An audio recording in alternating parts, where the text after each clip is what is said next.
This is our agenda for tonight's session on influencing our elected officials. Talk a little bit about why it's important to contact our elected officials.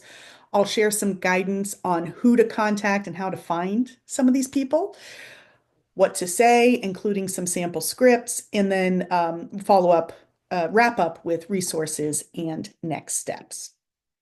So, jumping into why we contact our elected officials, and I'm sure Jabaris and Braxton will have reasons to share, and Braxton let us off with some of those. I can tell you for me personally that I can't sit on the sidelines. That when I am paying too close of attention to the news, when I am scrolling on social media, I get incredibly discouraged. I have found, and this is what in my training career, I have told volunteers that I know for me, the antidote to anxiety is action. That I always feel better when I am in the fight, when I am taking some kind of concrete step, when I am around other like-minded people who share my values. I feel better. I feel more hopeful. So hopefully that is going to be your experience as well. And thank you for taking time out of your evening to be here for this session tonight. Um, Braxton or Jabaris, anything you want to add there? I completely agree that the antidote for anxiety is action. That's how I kind of got here. I don't want to go through my whole story. I will say, you being here tonight is a form of action, but honestly, it's not enough. We have to figure out ways to roll the snowball down the hill, and make chain reactions of actions, if that makes sense. Yeah, I talk a lot about momentum. So if this is your first training event, we will have actionable ideas for you. If you've attended other trainings, it's always about changing our government is not about individual heroics. It's about all of us working together to take small, manageable actions on an ongoing basis, moving in the same direction. So thank you for being here. A couple aspects about how I think about this. This is actually from Indivisible, which is a really good organization that does a lot of work around engaging electeds. And our power, our government's power, comes from us, the people, and our power comes from our ability to be a source of support or pain in the ass to our elected officials. So we're going to talk about that in more detail. And actually, Braxton, do you want to talk a little bit about the difference in campaigning versus governing?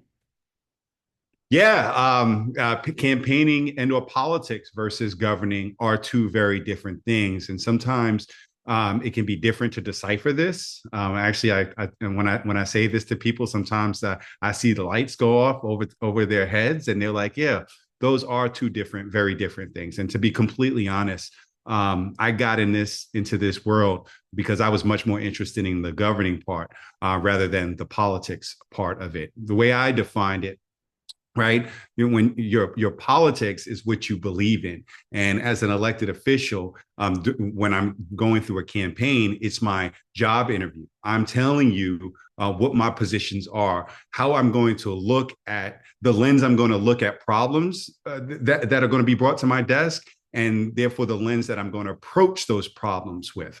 But when you get you get into the elected office, I think you should pivot from campaigning to focus on governing, right? You shouldn't always be perpetually telling people, this is what I think, this is what I think, this is my bigger picture approach.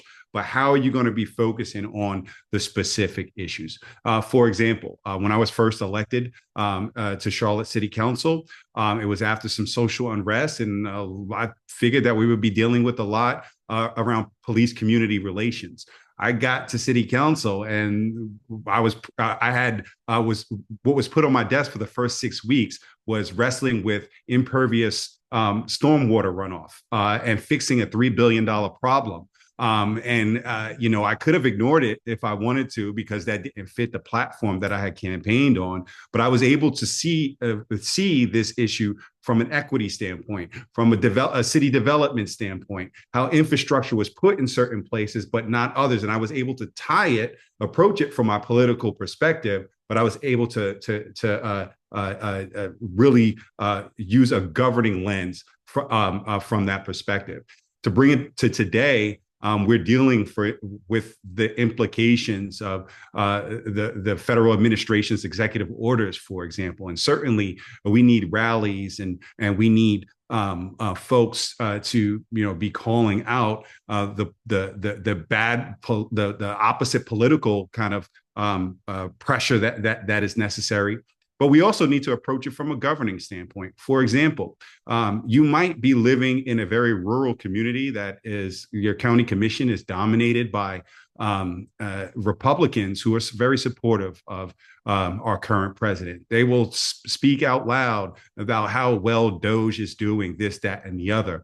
However, that county might be home to a Department of Defense a mechanics outpost or a Social Security office that is employs thousands, hundreds, or thousands of people. I can tell you those county commissioners don't want those folks losing their jobs and being put on disability or unemployment.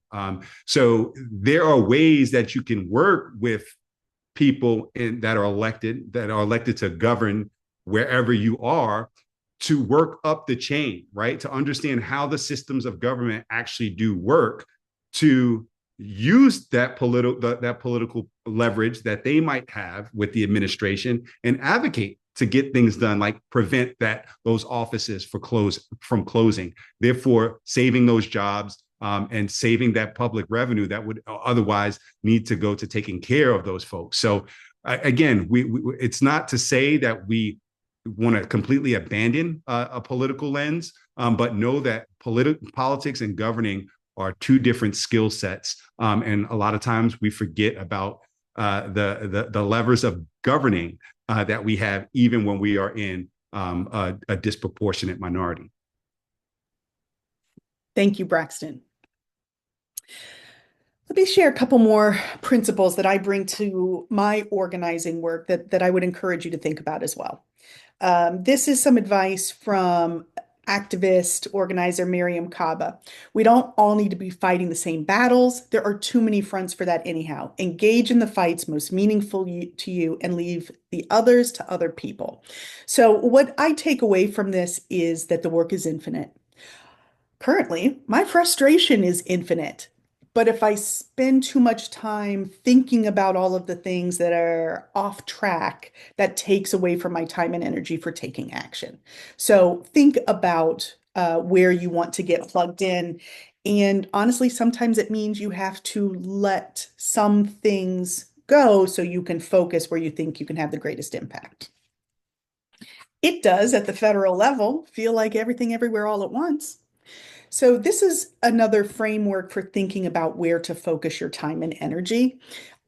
This diagram, and it's a little small on the screen perhaps, but you'll get it when I send the email tomorrow. There is everything that, for example, the MAGA Republicans could hypothetically do. There's the stuff they're talking about doing. There's stuff they're actually trying. And then there's this core group of things that they might have figured out how to pull off. When you think about how to prioritize your time and energy and where to get involved, I find this framework helpful. But I'm also going to talk about how important it is to be involved at a local level instead of spending all of our energy on Washington. When it comes to this moment, when it is everything everywhere all at once, I do encourage you to prioritize, to think about where you want to be engaged. Couple of questions you can ask yourself as you consider where to get most plugged in, if you are not already. There is the question of, what are you most passionate about? That might be different than where you could have the greatest impact. And I'm going to talk throughout this session a little bit about how the dynamics of politics and governing mean you can have a greater impact in your own backyard instead of nationally. And then also think about if you have unique skills, experiences, or perspectives that you think you could really bring to bear on a particular issue. I've seen some conversation in the chat, people with family members who they think might be targeted. That might be an area where you have some expertise or skills and passion, and where you determine you can have a great impact. So, those are some thoughts starters there. I also am going to ask you to consider these three questions. Whatever organizing you are doing, whatever activism you are doing, are you strengthening future Democratic candidates while weakening our Republican opponents and building the base of people who are going to be involved and stay active throughout this year, next year, and future years? Now, this was some guidelines developed by Indivisible, and one of their main focus areas is on the midterms next year. And they understand that it's not all about midterms, and I would say it's not all about elections right now. So, but it is important that we are strengthening our community of like-minded people, people who share our values, that we are supporting and strengthening Democrats who are aligned with our values and who are fighting the good fight, and that we are weakening Republicans and eroding their support. This does come down to two things when you're thinking about particularly influencing your electeds. Who do you support? And who do you apply pressure to? And those two themes will come up as we go through the rest of this session. I'm going to pause for a minute. Next, I'm going to start talking about who to contact and help give you some specific guidance on how to find all of your local elected officials, not just people at the federal level. But first, I've got to close my blinds because my my eyes are not dealing with this sunset very well. But also, I'd like to hear from Braxton and Jay if there is anything you've seen come up in the chat. Susan has shared some specific information about bills that are pending. I don't see anything in the chat, but vamp for a minute while I close the blinds, please. Yeah, I put some information about how to navigate the North Carolina General Assembly's a website so that you can stay aware of bills and committee actions that are happening. I do want to just real quick comment on a slide that you had back there. I think it's really important to understand that what we're good at might not always be what we're most passionate about, and what we're most passionate about might not always be what we're best at. So, our this idea of American democracy is really rooted in this idea of arete or civic virtue, right? Doing the things that you do well for the greater good of the community, and organizing the community behind ideas to really determine what the community's desires, values, and wills are, not simply the strongest individual. So again, I cannot overstate how important it is to have organized community voices communicating specific ideas for your elected officials to deal with. It was, again, one of the frustrations that I had when I was on city council, is that there were a lot of people around during campaigns, but during the day-to-day work that was happening, those people that were on the campaigns and those groups weren't showing up to be part of the work.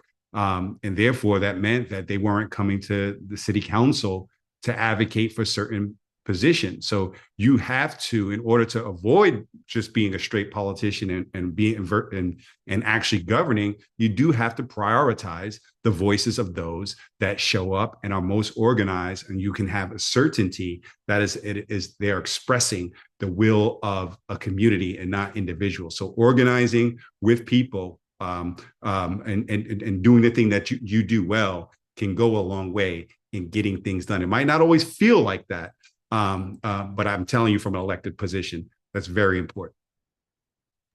Thank you, Braxton. There was a question in the chat. Can you say on camera the name of the website that tracks bills, which is, I just had it open here, ncledge.gov.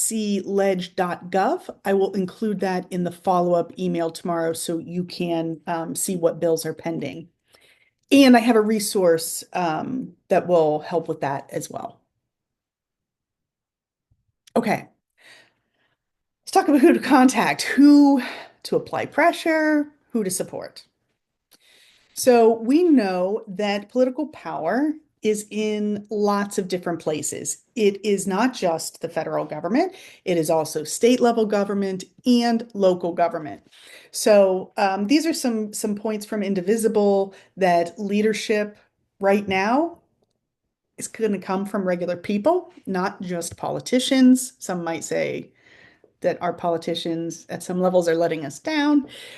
So elected Democrats need our encouragement, need our support. Occasionally they need us pushing them in the right direction, and providing, a groundswell of support for a particular issue to make it easier for them to, for example, cast difficult votes.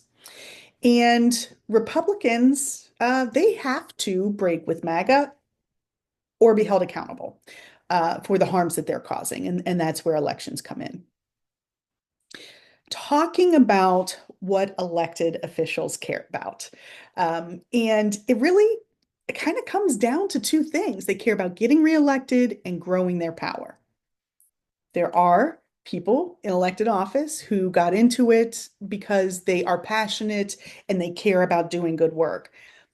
But ultimately, if you're looking for what is motivating elected officials on a day in, day out basis, and I see Braxton nodding, so I'm feeling like I'm on track here, getting reelected and growing their power. So they know they can't accomplish anything unless they're growing or at least maintaining their base of support so that they can win reelection, win higher office. The takeaway for people, yep, go ahead, Braxton. I would also say, from the opposite standpoint, the absence, again, the absence of pressure, right? The absence of people showing up and taking action tells an elected person, I don't need to approach this. And if I do approach this, if nobody's talking about it, that can be that can potentially put a chink in my armor. So it's like plausible deniability, if you say, well, you never came and said that at the office. So it is about, yes, doing what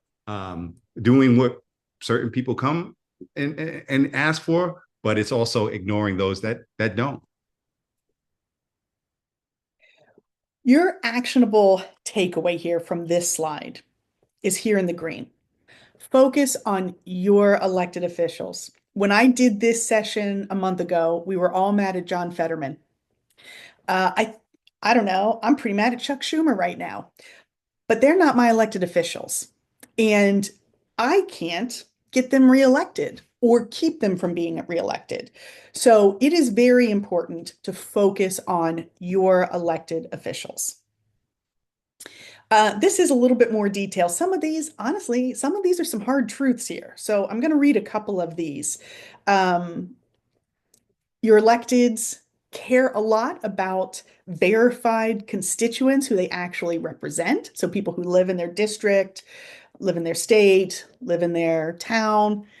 They don't care very much about people from places they don't represent.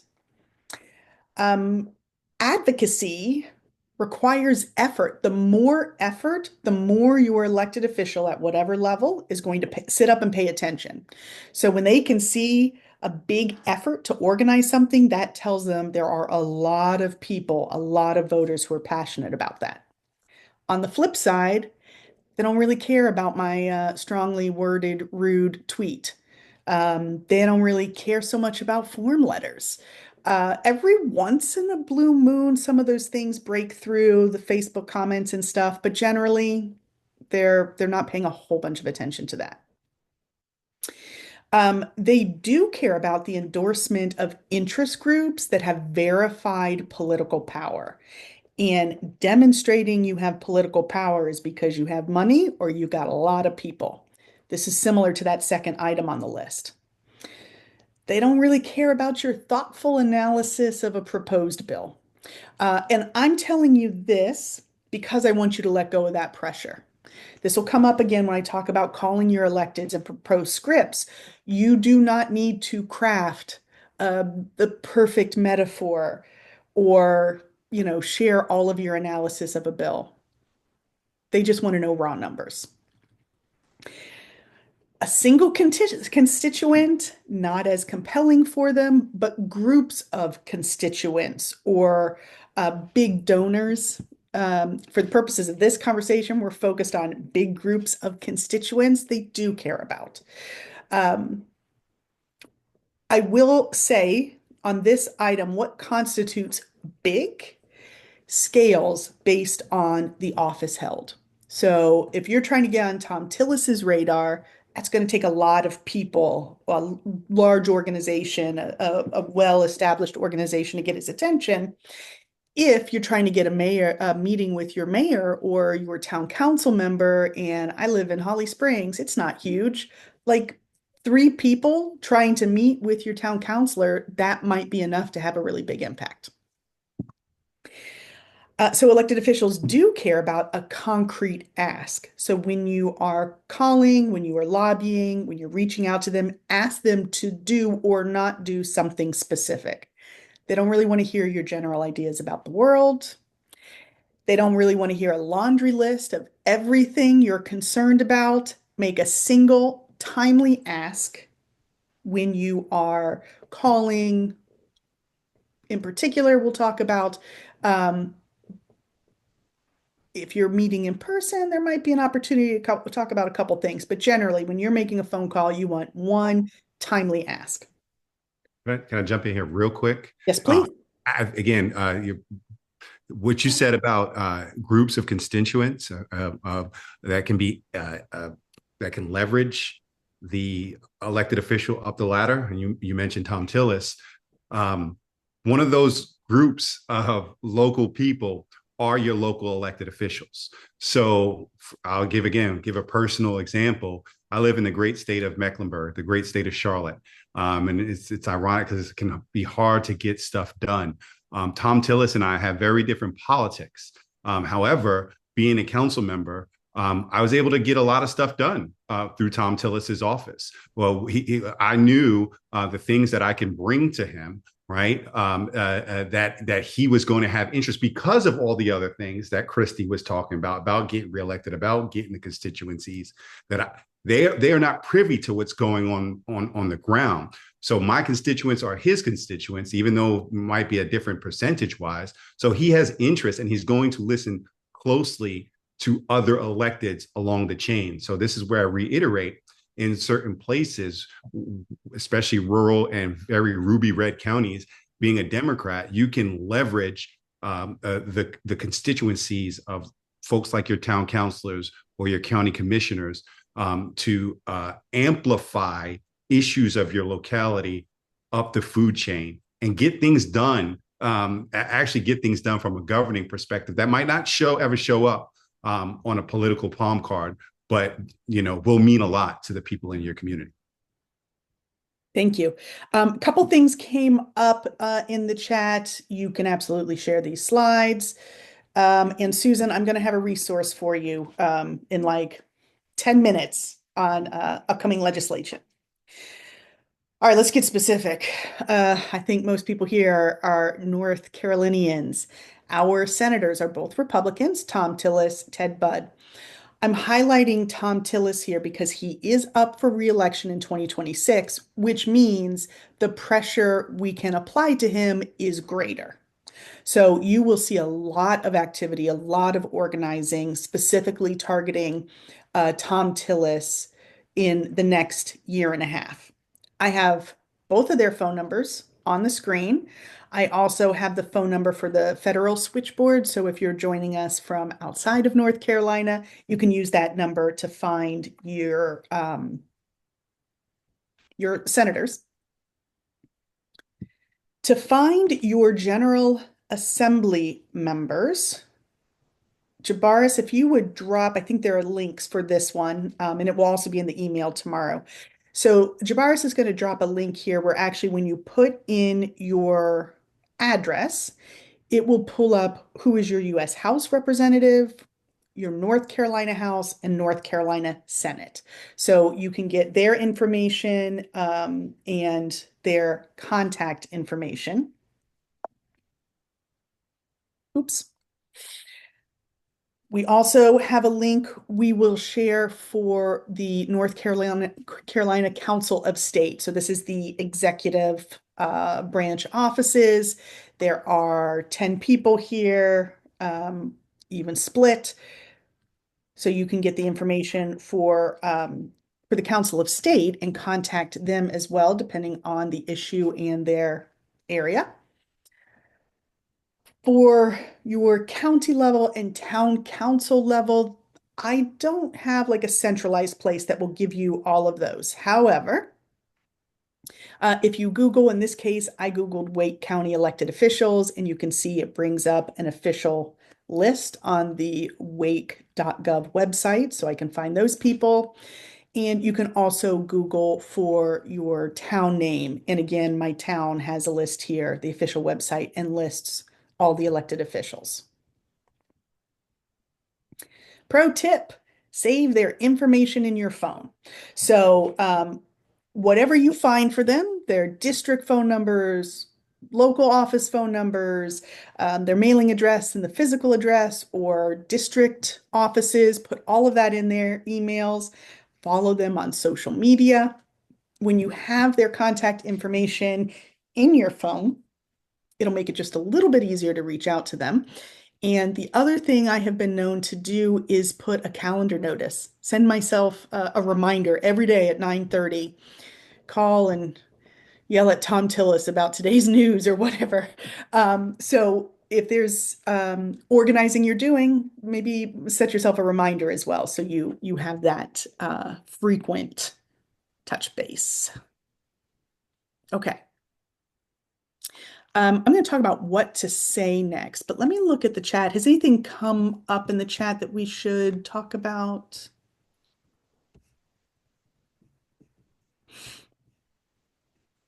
Ah, I see the comment about phone numbers are busy. I've actually got a screenshot here coming up where just the fact that switchboards were flooded and voicemail boxes were full led to news articles.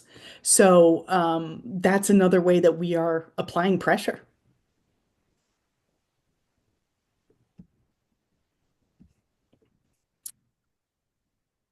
I wouldn't say it's a waste of time for individuals to contact like federal officials in particular, definitely your state assembly. But what I would say is that looking up their phone number, setting yourself a reminder to call them once a week or whatever, if that's 15 minutes, the rest of the time you have to agitate, to support, to pressure, I would spend the rest of that time and energy on um, elected officials at the state or even your local level. So it's a question of how you prioritize your energy and where you can get the most bang for your buck. Also remind people that you have to be persistent with elected officials, period. They're busy people. Regardless of the politics that they share, most of them are working other jobs. They have families. There are a lot of issues that go on, again, from the governing standpoint, that you have to deal with, that never make the news or anything like that. They're trying to meet with colleagues. They're trying to meet with all types of groups. So you can't take busy signals or full mailboxes personally all the time. Certainly call folks out if you're not getting the constituent services that you think you deserve. But you have to be persistent in contacting elected officials from every level. Thank you, Braxton. I see Kim has a really good comment here in the chat. Like, is this a little bit of a mixed message? Because electeds care about large groups of constituents, but we are individuals making these phone calls. What I would say is that If you're looking to have a big impact, don't stop at making these phone calls. That would be my advice. So we've got a lot of people. We got 150 people here. We are all hopefully making these phone calls. So it's not one person making a call to Tom Tillis. If there are 150 people calling Tom Tillis to talk about the same issue, that has an impact. Also, think about local level officials. Who is in your town council? And I'm going to share a resource here in a little bit on a starting point for how to lobby your local level officials in what they can control that supports the broad themes that we're seeing nationally. So I'm going to share some more resources on that here in a little bit. Okay, let's talk because I'm seeing some of these questions here, and I think some of this I'm going to get to. Yes, it feels good to get in that Facebook diss. I, uh, I, when I got hired on the Elizabeth Warren campaign, they scrubbed my social media and made me take a few things down that were not appropriate. Okay, what I want to share here is that no one way works. It takes all of us shoving at the thing from all sides to bring it down. So what I'm trying to do is help you know where to start and help you get a sense of how to think strategically about where you want to dedicate your time and resources everywhere, everything all at once. The work is infinite. My capacity is finite. So just helping you think strategically about where you want to plug in. Well, here are some contact methods. I'm going to talk about each of these. So, attending in-person meetings or town halls, those can be high impact. They can also, on the downside, be hard to get. So, one random person's not getting a meeting with Tom Tillis. Braxton, as a council member, bringing a group of council members is getting a meeting with Tom Tillis. We also know our cowardly MAGA Republicans are staying home and, I don't know, buying Teslas or something instead of going to town halls. This is another area where Indivisible has a good toolkit on how to host your own town hall with an empty seat and call out the fact that your elected official is a coward. So that is a tactic to consider. Mailing letters or postcards. The downside here is that it takes time to arrive. Someone has to read it, has to process it, decide is it pro, is it con, what's the issue. Um, Things are moving very quickly at the federal level. I would probably, if I had 15 minutes, I would probably steer away from this method. But again, if you've got a million people writing a letter, like that might have an impact. Email. It's faster than mailing a letter or a postcard. Again, it has to be read, interpreted, sorted, which is why this organization, Five Calls, you might have heard about it, they use these arguments to say phone calls are a good way at a national level to quickly take an action that has some impact. Calls are tallied immediately while you're on the phone. Again, you're calling someone who is your elected representative. They're going to ask for your address to kind of verify that. But calls can be tallied very quickly. If you are making a phone call, what should you say? This is I don't know, the little secret here of making these phone calls. We'll see what Braxton says, but it doesn't matter what you say. It's a numbers game. So this is where I want you to let go of the pressure of having that perfectly crafted metaphor or your six talking points about why somebody's position is wrong on an issue. It is a staff member taking the call and saying pro, pro, pro, con, con, con, and saying, hey, Senator Tillis, we had 3,000 pro cons today and 4,000 supportive calls on this issue, something like that. So um, I hope that this helps you feel like you can make calls faster and not let the script maybe be a barrier for you. Here are some tips for phone calls. Keep it short. It can be less than a minute. I am very heated, but I am not going to yell at the staffer who answers the phone. They are not the decision maker. they're not looking to get into it. It's probably an entry level staffer, maybe an intern. So, like, be respectful to that person. Make your stance clear. If you have a bill number, say it. Say very clearly, I want my representative to vote this way or to make a statement supporting that. Make your ask very clear. And if you are calling after hours or you're getting voicemail, make sure you are including your address so that they know that you do live in their district. If you are a shy person who doesn't want to make a lot of phone calls, calling after hours and leaving voicemail actually can be a way that you can engage in this and have it be just a little bit less intimidating. Braxton. Yeah, I want to jump in. This is not to contradict anything Christy is saying. But again, with the information that she's giving you is very relevant and very accurate for the federal level and the state level. For example, I was up with the AFL-CIO lobbying the other week with workers from all over the state. Some representatives wouldn't even meet with folks that were not part that living in their district, although we were representing all workers. However, if you go back a slide or two, there are two United States senators in this state. There are 14 US Congress people.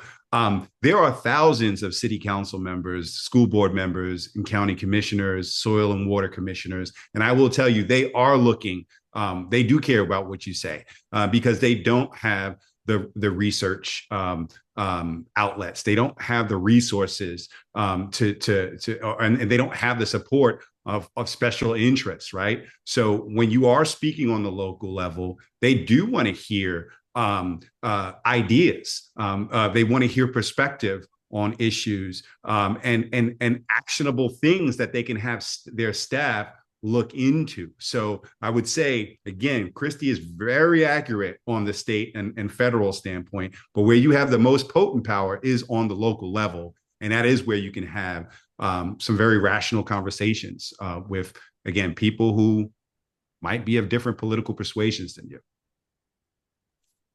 Thank you.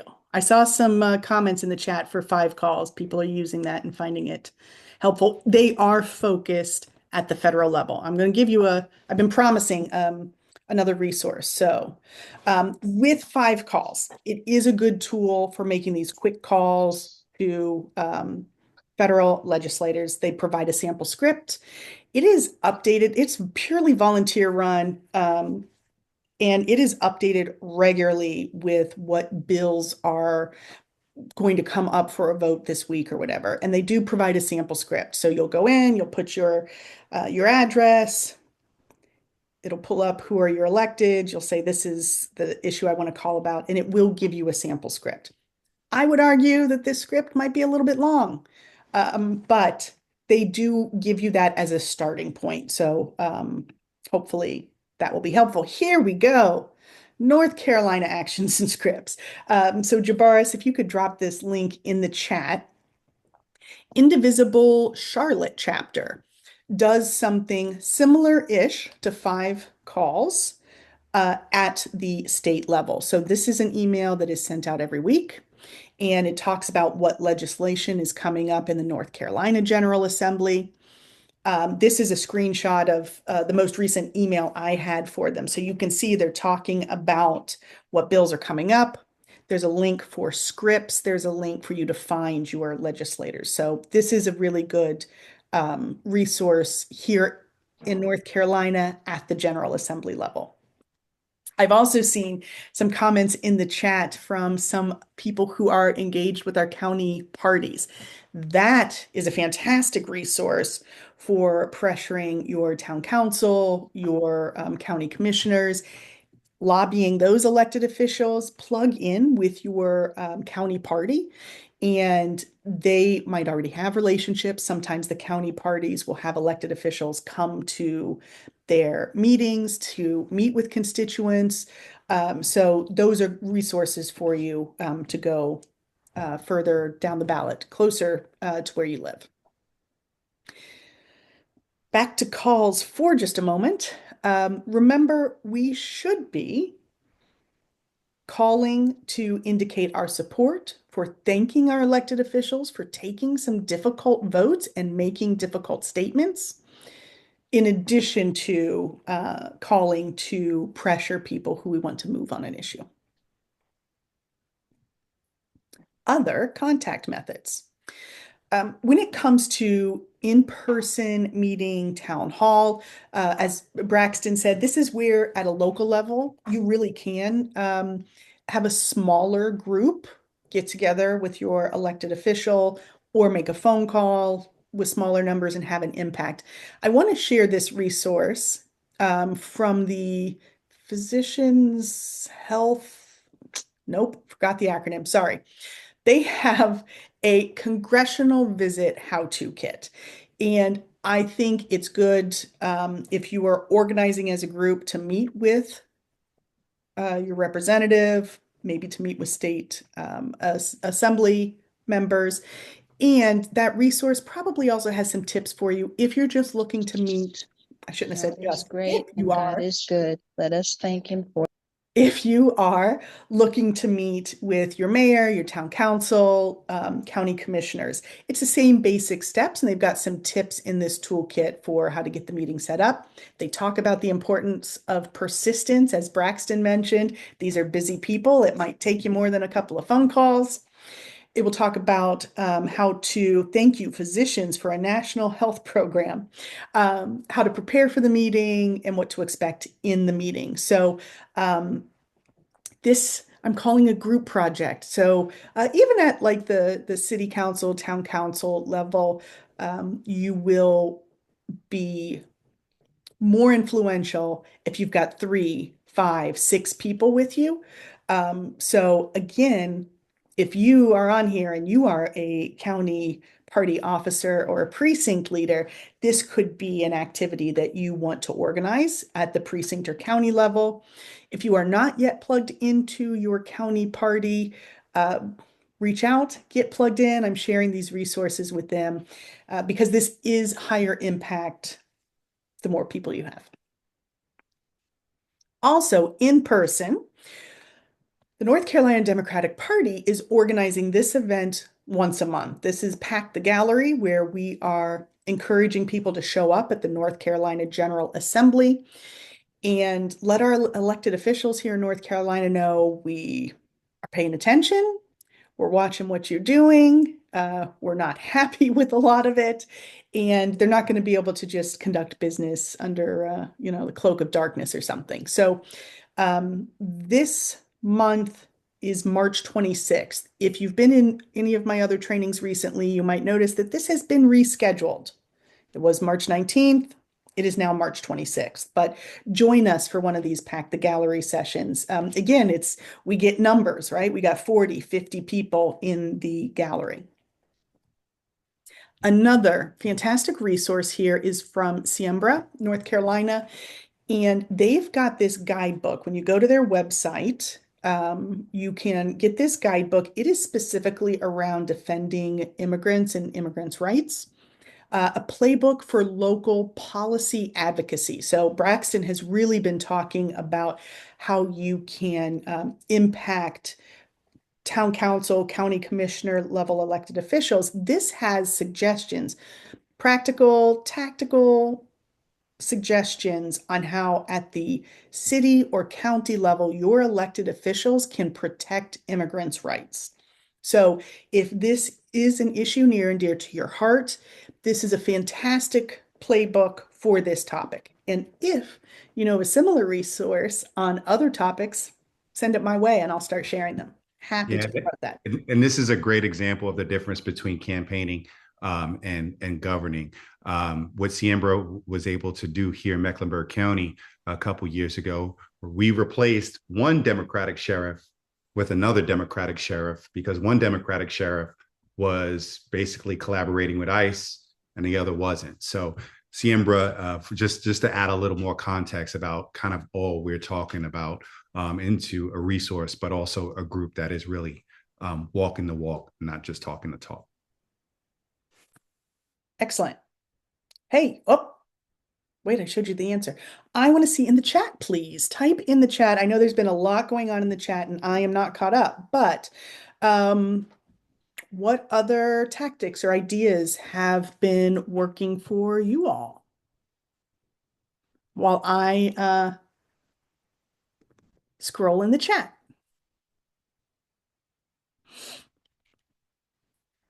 Kathy says, don't like scripts, but you do write out what you're going to say. I do that too. With some talking points. Empty chair town halls. Remind Dems to stand strong.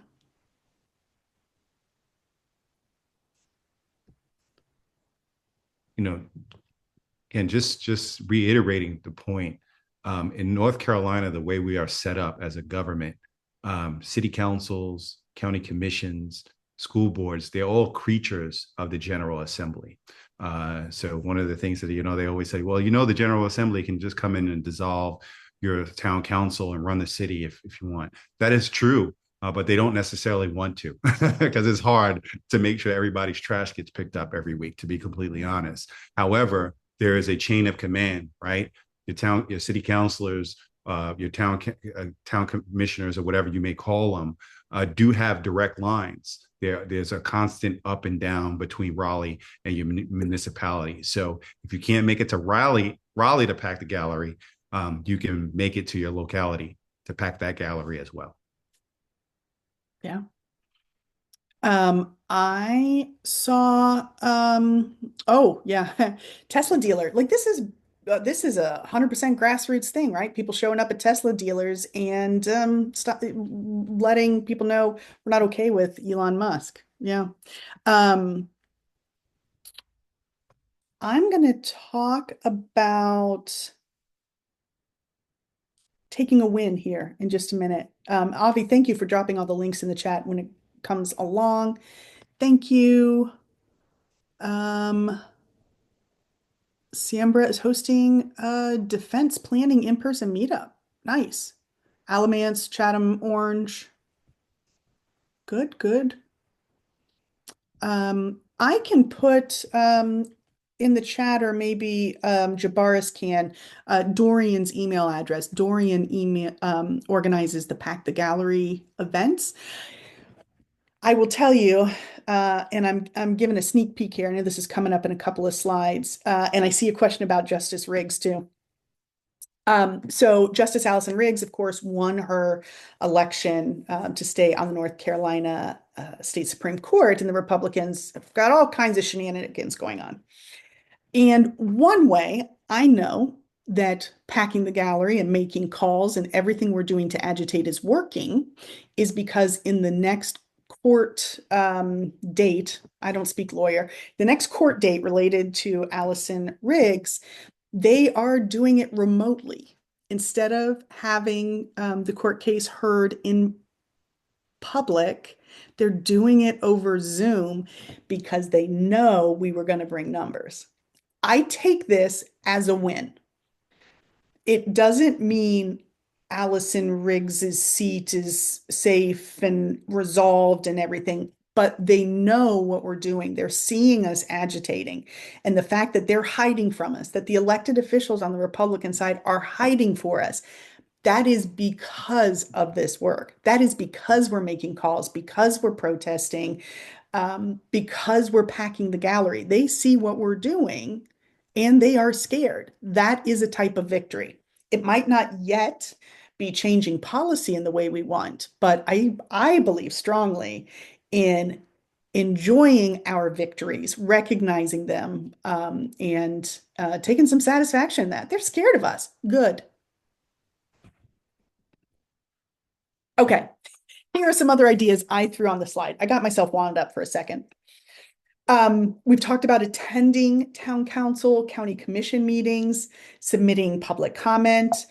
So go in person to those sessions, and it's a great opportunity to see what is going on in your community for your elected officials to get to know your name and face so that when you call to get an appointment, they're like, oh yeah, you're the one who comes every week and asks what I'm doing about the potholes, or you're the one who comes every week and says, don't let ice into our schools, or so you can have a big impact attending those town council and county commission meetings, submitting public comment, write letters to the editor. This is where you want to work on your perfectly crafted metaphor and your talking points. That's for the letters to the editor. Okay, I'm going to keep going because I see I am running out of time. So this is the screenshot I was going to share where, again, I'm taking this as a victory, right? We're swapping offices with phone calls to the point that it's being reported in the media. That's a win. Oh, sorry. I'm going to share this link for Indivisible. They do have a great guide for agitating your elected officials, Democrats or Republicans, whether you're in your blue state, blue district, red district, purple. They talk about how your strategy should be different depending on those dynamics. It is at a national level, it's really geared towards the House of Representatives and the Senate, but the principles can definitely be adapted to what you're doing at a local level. We have shared, I saw someone else put the link for 5 calls. This is that quick. Put it on your calendar, 10 minutes a day, make a call to one of your elected officials. I'm going to stop my recording. I think I've got